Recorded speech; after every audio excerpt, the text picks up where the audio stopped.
ঈদের আগেই দৃশ্যমান পদ্মা সেতু।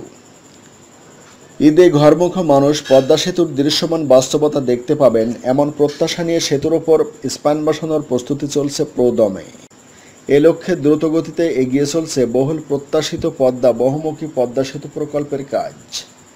ইতিমধ্যে সেতু প্রকল্পে পিলার বসানোর কাজে বিশ্বের সবচেয়ে ক্ষমতাধর ৩,০০০ কিলোজুল ক্ষমতাসম্পন্ন হ্যামার এবং স্প্যান বসানোর কাজে ৪,০০০ টন ক্ষমতাসম্পন্ন একটি ক্রেন পদ্মা সেতু বাস্তবায়নে কাজ করতে শুরু করেছে।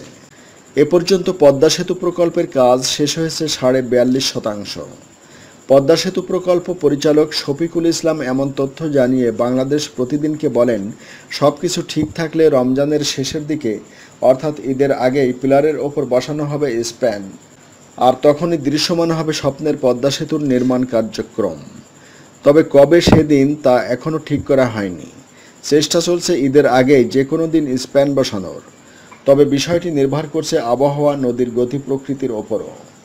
২০১৮ সালের ডিসেম্বরের মধ্যে সেতুর কাজ শেষ করার লক্ষ্য নিয়ে কাজ করছে সেতু বাস্তবায়ন কর্তৃপক্ষ। এ লক্ষ্যে প্রকল্পে নিয়োজিত দেশি বিদেশি সব শ্রমিক দিনরাত শিফট ওয়াইজ কাজ করে চলেছে। দ্বিতল বিশিষ্ট পদ্মা সেতুর স্প্যানের ওপর বসানোর জন্য স্ল্যাব নির্মাণের কাজ আগে থেকেই শুরু হয়েছে। মোট ৩,০০০ স্ল্যাব বসানো হবে। এই স্ল্যাবের উপর বিটুমিন দেওয়া হবে। এটির উপর দিয়েই যানবাহন চলবে। পদ্মা নদীতে কাজ করছে ৪,০০০ টন ক্ষমতাসম্পন্ন একটি ক্রেন এবং বিশ্বের সবচেয়ে ক্ষমতাধর হ্যামার, যার রয়েছে ৩,০০০ কিলোজুল ভার দেওয়ার ক্ষমতা। ক্রেনের কাজ স্প্যানগুলোকে ২ পিলারের ওপর বসিয়ে দেওয়া, আর বিশাল ওই হ্যামারের কাজ পিলারকে মাটির নিচে বসানো সহ পিলারের ফিটনেস পরীক্ষা করা। ফলে চলতি মাসে স্প্যান বসানোর কাজ শুরু হলেই পদ্মা সেতুর কাজের অগ্রগতি সবাই দেখতে পাবেন।